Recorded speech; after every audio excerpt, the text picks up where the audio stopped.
Halo kelas 8, how are you today? Miss Hara masih dalam keadaan sehat dan masih semangat untuk mengikuti mata pelajaran pada hari ini.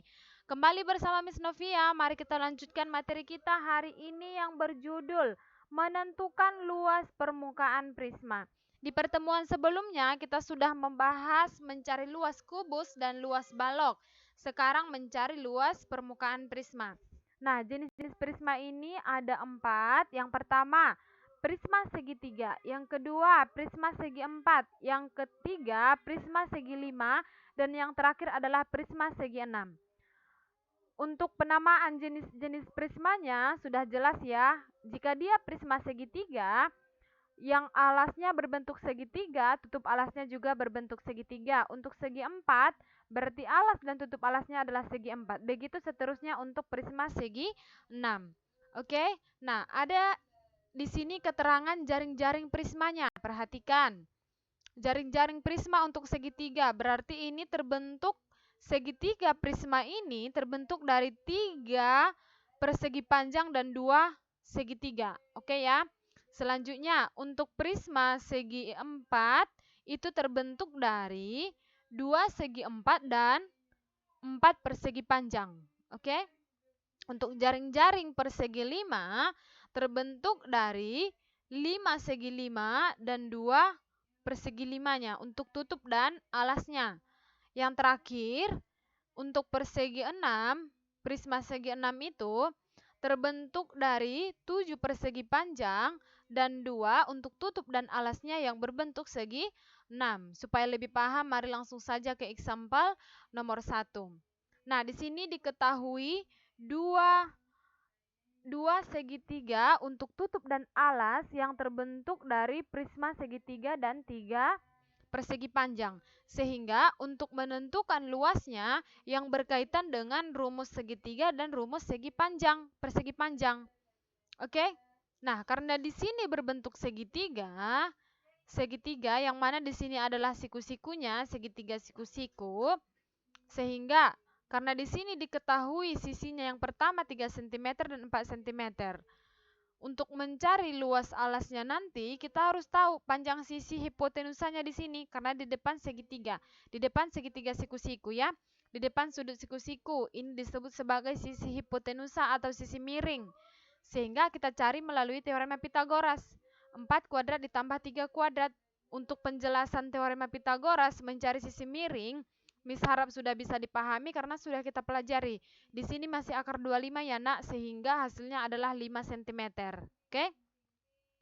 5 cm sudah kita peroleh, nanti akan kita substitusikan. Rumus luas prisma adalah 2 dikali luas alas dikali keliling alas dikali tinggi. Yang mana luas alas berarti kita menggunakan rumus segitiga. Oke? Karena dia prisma segitiga. Sehingga luas alas segitiga adalah setengah dikali alas dikali tinggi. Karena di sini siku-sikunya berarti alasnya di sini 3, tingginya berarti 4 cm. Oke, makanya di sini setengah dikali 3 dikali 4. Paham ya? Dan di sini keliling alas berarti sisi pertama, sisi kedua ditambah sisi ketiga. Atau alas dikali tinggi dikali ditambah ya. Alas ditambah tinggi ditambah lebarnya. Untuk mencari keliling alas segitiga dikali dengan tinggi. Ini tinggi ya nak, bukan 8. Ini tadi tinggi untuk contoh soal. Iya, diketahui di sini 8 cm. Untuk tingginya adalah 8 cm. Oke? Sehingga setengah dikali 3 dikali 4 adalah 6. 6 dikali 2 adalah 12. 3 ditambah 4 ditambah 5 adalah 12. Dikali 8. Sehingga hasilnya adalah 108 cm kuadrat. Jadi dapat untuk luas permukaan prisma yang berbentuk segitiga adalah 108 cm kuadrat. Paham ya? Cm kuadrat adalah satuan dari luas. Supaya lebih paham lagi, mari ke contoh nomor 2. Di sini sudah Miss tuliskan langsung rumus luas prisma. 2 dikali luas alas dikali keliling alas dikali tinggi. Nah, contoh soalnya adalah Miss bacakan untuk prisma segi 4 yang diketahui luasnya 262 cm kuadrat. Alas permukaan prisma tersebut berbentuk persegi panjang dengan ukuran panjang 5 cm dan lebar 4 cm. Tentukan tinggi prisma tersebut. Oke ya, sekarang kita menentukan tinggi. Karena luasnya sudah diketahui 256. Langsung saja kita substitusikan luas 256 sama dengan 2 dikali panjang dikali lebar. Kenapa di sini panjang dikali lebar padahal tadi setengah dikali alas kali tinggi?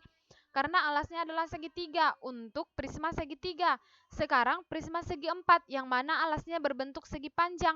Sehingga luas alasnya kita gunakan rumus luas alas persegi panjang, yaitu panjang dikali lebar ditambah 2 dikali panjang tambah lebar. Karena keliling alas persegi panjang rumusnya adalah 2 dikali panjang tambah lebar dikali tinggi. Kita mau mencari tinggi, sehingga panjang kali lebar yang mana di sini tadi panjangnya 5, lebarnya 4, makanya 5 dikali 4.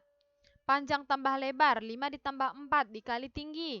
Oke ya, sehingga kita kalikan langsung 5 dikali 4 20 dikali 2 adalah 40. 5 ditambah 4 adalah 9 dikali 2, oke? Dikali tinggi. Oke ya, 256 dikurang 40. 40 berpindah ke sisi kiri menjadi kurang 40. Oke ya, di sini tidak ada lagi 40 karena sudah berpindah kemari ya nak. 2 dikali 9 adalah 18, sehingga 18. Di sini tadi sudah 216 karena 256 dikurang 40 adalah 216. Oke, sehingga 18-nya berpindah kemari, 216 dibagi 18 adalah 12. Sehingga tingginya adalah 12 cm. Paham ya? Yang masih kurang paham boleh dibaca kembali, ditonton kembali video pembelajarannya atau dibaca buku paketnya. Dan supaya lebih paham lagi silakan latihan tugas nomor 1 dan nomor 2. Jangan lupa dikerjakan, oke? Dikerjakan dengan baik, jawabannya diantar ke sekolah setiap hari Sabtu. See you next time. Thank you. Bye-bye.